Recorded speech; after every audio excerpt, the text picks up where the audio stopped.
Hello folks and welcome. If you're watching this video, you own a 1200GS and you're thinking about the upgrade to the 1300. Is it worth it? Is it not? I've done all the research. After owning this bike for 6 years and 25,000 kilometers, it was a tough decision for me to make because I absolutely love this bike. There's absolutely nothing wrong with it. It will take you to the end of the world and back, no problem whatsoever. So doing the upgrade is like, what are the features? What are the benefits, etc. I haven't seen too many videos online discussing this. They're normally talking about the upgrade from the 1250 to the 1300, and even at that, there's a lot of influencers out there and a lot of people that want to be on BMW's good graces. As a private owner with my own money, no sponsors, no influence, no nothing, I thought, hey, I'll make a video and see if I can help someone else out there to make a decision, right? Either for yeah or nay, it's up to you, right? So stick around and we'll figure out what are the features, what are the good things, the bad things on the 1300, and if you should upgrade or not. So stick around. Okay, so here we go, right? First thing that I want to talk about is obviously the elephant in the room, which is looks. For me, the 1200GS here, especially on the rally spec, is the most gorgeous bike you can find. It's absolutely beautiful with the blue frame, all the details and everything. It's absolutely gorgeous, right? And this is why I own this bike for so many years. Now, I got the 1300, the trophy model, which is kind of closed. Some people love it, some people hate it. I think once you get used to the new shape, you definitely recognize it as a GS. It has similar stand, looks overall, right? So it's not that big of a deal to me. And actually now, I actually love it. I think this design is very cool. It's a lot more modern, sleek, right? Definitely going out from the old tried and tested solution, which on this bike that lasted for I don't know how many years, right? From I think 2013 to 2018, I believe, is the liquid cooled models. You have to definitely consider the looks. To me, they are important. At the beginning, obviously, I wasn't a big fan of the new face, right? The new lights. Obviously, you have to consider why they've done this. And it's obviously regulations and all that kind of jazz, and also to make room for the sensors, which definitely worth it. We'll talk about it when we discuss about the features. On the light, I actually started to love it. I did add this plastic cover protector. And never mind, the bike is a little bit dirty at the moment, right? Because again, I use it, obviously. And this one is clean because it's for sale and it's almost gone. So hopefully it will be the last video because definitely need to get that money back. Yeah, so looks, you know, the new 1300 is definitely smaller, sleeker with the new frame redesign. It's a completely brand new bike from the ground up, right? New engine, new configuration. The gearbox now sits down below in the engine, so it's completely different to what it used to be before on the 1200s and even the 1250s. They say that the bike is smaller. It looks smaller, especially on my bike, because I do have the automatic ride height. So basically the bike now sits on the low position. So the bike overall looks like it's lower. Once you get started and you get riding, the bike will automatically lift itself up and you just ride normally. Now, funny enough, and we'll discuss this more, when you're riding the bike, it doesn't feel smaller. I think it's as comfortable as the 1200. I did have to do a couple of adjustments. Yeah, definitely something to consider here. So we touched on the ride height. So let's discuss about comfort on the seats. I'm a small guy. I'm only 1.7 meter tall or 5'7". And with the 1200, I had it with the seat on the low position. My bike has the electronic suspension, so it's on automatic all the time and it self-regulates.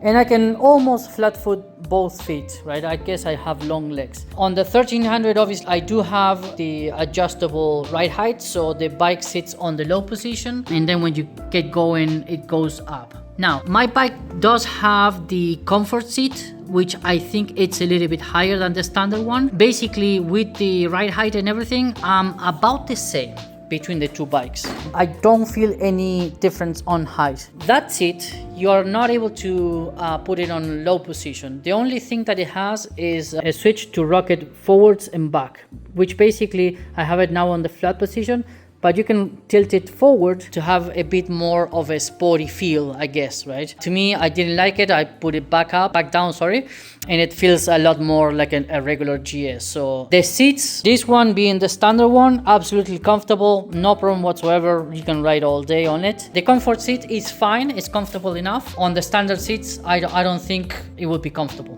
I've heard of people upgrading and everything, and even with the comfort seat, some people are not happy enough. That's something that you should definitely consider. Let's talk about a little bit more about the size and ergonomics. As you can see, both bikes are on the side stand. Obviously, like I mentioned, the 1300 is on the adjustable suspension, so now it's on the low mode, but you can definitely see the size comparison. Once you get going, you don't feel that. They managed to get the angle of the bars and the seating position, the leg room, etc. I think pretty spot on. They are adjustable, the foot pegs and everything, so if you need a little bit more room, you can adjust them. The bars obviously as well, you can put bar risers if you need to. I thought this was a pretty cool comparison between the two, being same model, same GS, not the GSA, but as you can see, right, side to side, this feels a lot smaller, or looks even a lot smaller. Again, considering that this isn't on the low position, right? Let's talk about suspension, right? I mentioned that my bike has the adjustable ride height. My 1200 has ESA, also fully adjustable suspension electronically. On the 1300, you do have a lot more adjustability, right? Now, the difference between the two bikes, on the 1200GS, I basically put it in dynamic and kept it in dynamic all the time. Very comfortable. A little bit sporty, right? But not too much, but super comfortable, right? I never felt the need of putting it into road. Where on the 1300, if you put it in dynamic, it actually feels like a sports bike. It definitely tightens up the suspension, and you can definitely feel the difference. Where I now have to actually ride the bike on road when I'm in bumpy Irish roads. So definitely a big upgrade there. And also on each mode, on the 1300, you can actually set it up. So it has dynamic 1, dynamic 0, +1, +2, dynamic 0, -1, and -2. So you can actually get, within dynamic or road, you can adjust it the way you actually want it, right? So you can actually go, full sports bike, completely hard, and have all that handling, right? And actually it's impressive. I'm never riding a GS like that, right? Feeling such like a sports bike. And actually, that's, I think, one of the biggest differences, where the 1300, it's a lot more XR, like I mentioned before, and less GS, if you will, right? It's not a bad thing, actually. It's a good thing. Now, the engine, the mighty 1200. I never had a day where I said, oh, I need more power, right? This machine, it's absolutely a torque monster. It'll get you in trouble very quickly as well, right? It is very fast.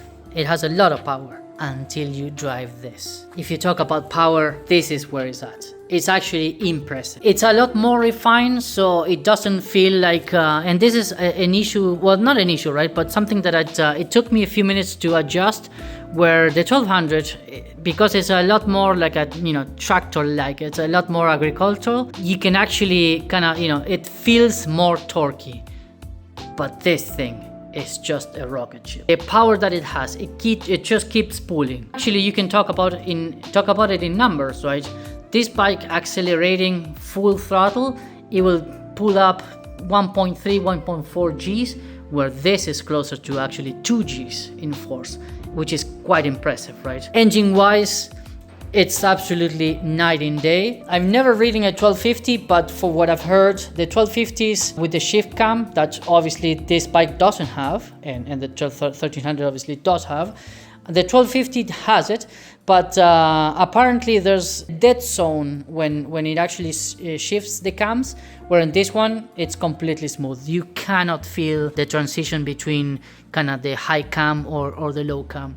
But the power is just impressive. You have to ride one, make sure that you put it in dynamic, and the power is just crazy. It's absolutely unreal. And again, it feels a lot more refined, which it takes some use to it, because I love that rough feeling of the 1200. That it's an older bike, obviously, right? But it feels a lot more agricultural, like a tractor, right? That's what people describe the GS as like. Where I had the air cool before, right? The previous model, the 2008, and jumping into this one, this actually felt a lot more refined. But the jump again to the 1300, you have to feel it. It's just absolutely spectacular. So that alone, to me, it's worth the upgrade. Let's talk about sound. On this bike, I do have an aftermarket exhaust, a Leo Vinci, I think it's a LV10 or something like that, or LV1, and it sounds absolutely incredible. It's deep, it's rowdy, right? It's not too loud, but you can definitely feel it's definitely sporty. Where on the 1300, although I do have the twin pipe Akrapovic, I have to say that it's a little bit of a letdown, right? Akrapovic or Kaprovic or whatever you want to call it, they used to be known for sounding great. This one is just quiet. It's just too quiet. And between that and the refinement of the bike, obviously this is Euro 5 plus homologated. They have to make the engine quieter, less emissions, etc. I am definitely going to swap this the exhaust because the sound is not there. Obviously, it's up to you. Obviously, that's a matter of taste. I do like a little bit more sound out of my bikes, and yeah, but this one, that's not it. If you're talking about sound, the 1200 definitely has the win so far. We'll see. When I change the can, sound is not there for me just yet. One thing that made the upgrade a little bit more difficult to me is that this being the last of the 1200s, it actually came with a TFT and all the basic technology that came actually with the 1250s, where before you'll normally have the analog gauges, right, with the rev counters and speed, etc. So this one actually, the TFT is actually brilliant, but it's pretty much the same as the 1300. Obviously the 1300 a little bit bigger, a little bit crisper. I think it looks absolutely beautiful, but it's a very similar technology, right? So if you do have the older model with the analog needles and everything, that would be another reason to upgrade. Moving into the technology, right? So there's a few decisions that BMW made that I'm not too happy about, and maybe it's just time to get used to it. But what is wrong with the power button, right? Beautiful, handy, big, with gloves you can press it on and off, turn the bike on and off, no problem at all, right? But now BMW decided to move it to the handlebar. It's no longer here. They said, oh, that's too bulky, whatever, I don't know, but they moved it to here, which means that we lost a button, right? So we have the power mode and start stop, obviously, where in this one I have my heated grips. Very handy, very easy to use. Now also they changed this button. This used to control the ABS and the suspension, right? You can change the different modes and the height, etc., right? Easy button to press. Now that's gone as well, because now we have so many more functions, which obviously is a good thing, right? But now everything is hitting under the hamburger button. It's the function mode button, right? So now on this bike you have so much more technology, right? So for example, the radar, right, ACC, which it controls the distance to the car or vehicle in front of you. You have the windscreen, traction control, right, if it is on and off, damping, ride height as well, right, which obviously I have it in automatic. So they cramped so much functionality that now it kind of hides between that. But if you're riding and you have, let's say, the windscreen on the button and then the heated grips on the press and hold, and you want to change anything else, you do have to go to the menu, select it, and then change it, right? So it's a additional step. Obviously, because they added so many features, they couldn't add more buttons. The change of that button I don't get, because that could be grip warmers and then give me another right function on this.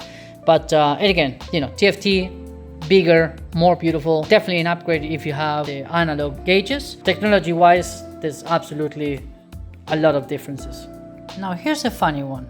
The bike got smaller, but the key got a lot bigger. Now something that people don't tell you, obviously this is 1300, this is 1200, both keyless ride in my case, which is absolutely handy. Obviously you have the key hidden in both cases, but what not a lot of people talk about is how much better this key is.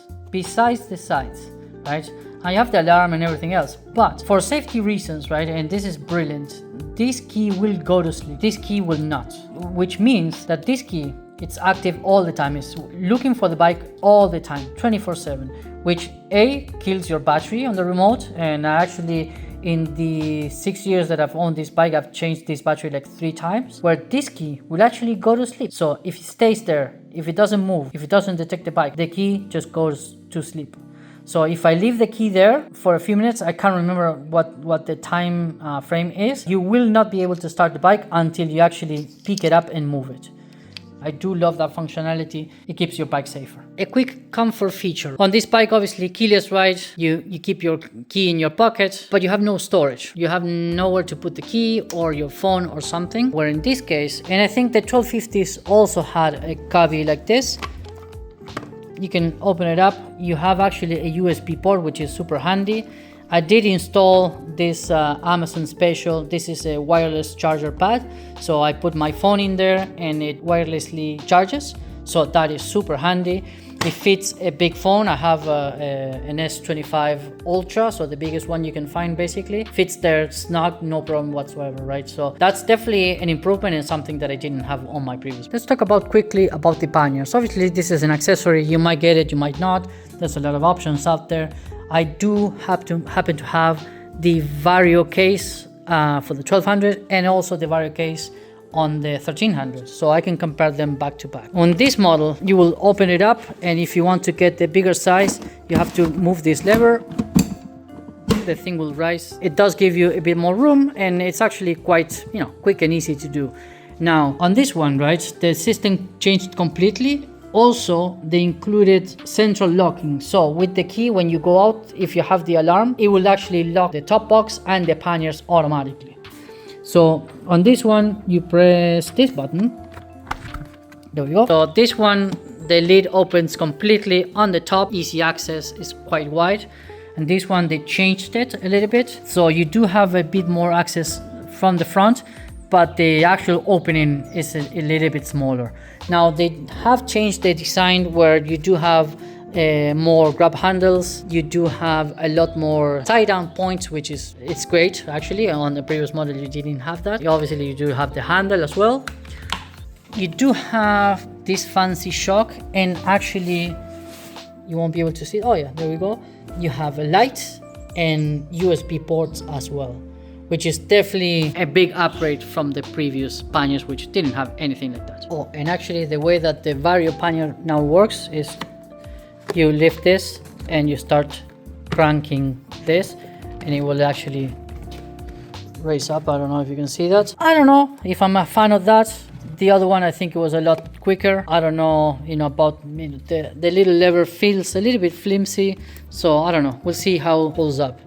But yeah, to expand the top box or the panniers, I definitely prefer the older style. Quick shifter, definitely faster, definitely smoother. It's not perfect because again, still a boxer engine. A huge improvement as well on that. In terms of safety and features, this being the last of the 1200s, I do have a lot of features that other liquid cooled bikes or 1200s don't have. So for example, I do have ABS Pro, I do have Traction Control Pro as well. It does come with cornering ABS. It does have hill descent or hill hold, where you press the brake lever, it will actually hold the bike for you until you accelerate or press the brake again. So a lot of features that actually came on the 1250, like I said, this being the last one, it does come with a lot of the 1250 features. So jump was a little bit smaller, if you will, right, towards the 1300. Now, obviously, the systems on these bikes are way more advanced, right?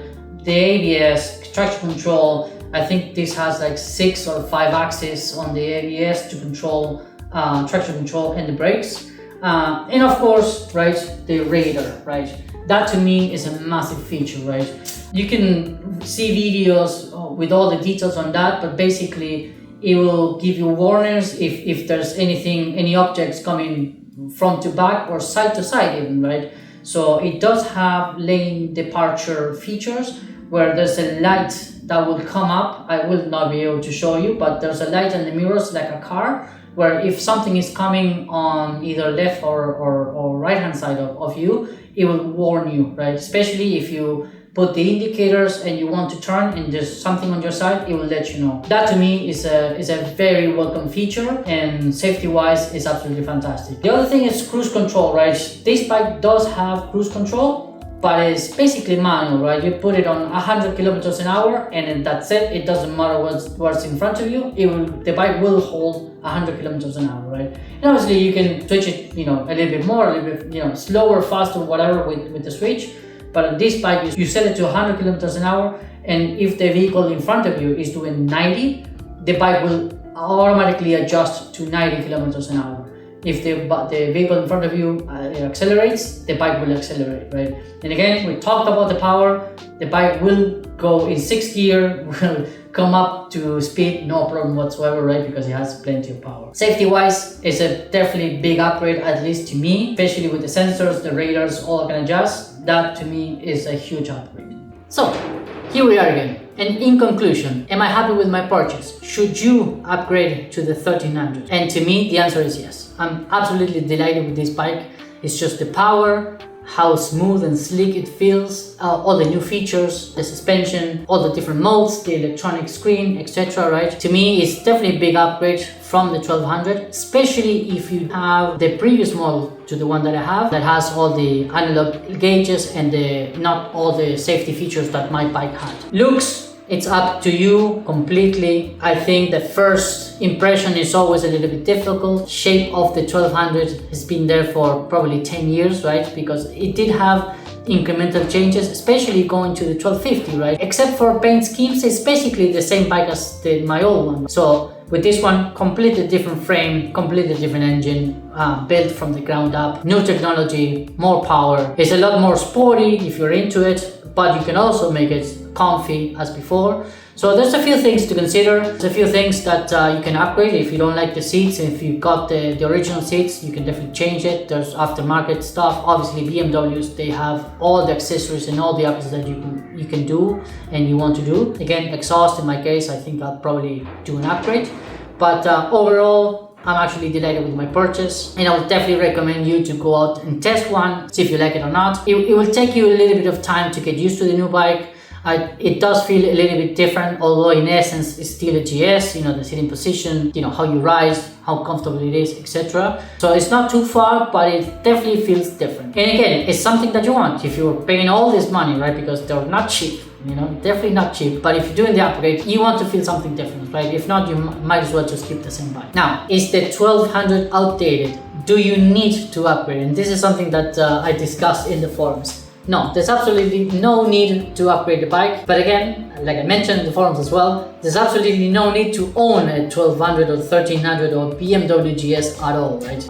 They're toys. And if you can afford them, why not get the best toy out there, right? So it's all about if you like it, if you want to upgrade it. I've seen a lot of people pushing back on, no, I'm perfectly happy, my 1200 will take me to the end of the world. It's absolutely correct. And actually, the previous bike that I had, the 2008 air-cooled, that actually took me around half of Europe, no problem whatsoever. And I just upgraded it with 60,000 kilometers. But yeah, to me, this is worth the upgrade. It's a big enough jump, and I think you'll be very happy with your purchase if you decided to go to the 1300. So again, my recommendation is if you have the means to it, upgrade, you will not regret it. So I hope you find this video useful. Definitely a first timer for me doing these kind of videos. I hate the sound of my own voice, so apologies for that. It is what it is. Thank you for joining. Thank you for sticking to it and watching the whole video. Hopefully it's not too long. And if you want to see anything else on the 1300, any other recommendations from an actual owner and not an influencer, just let me know, and I'll see if I can do another video. Thank you.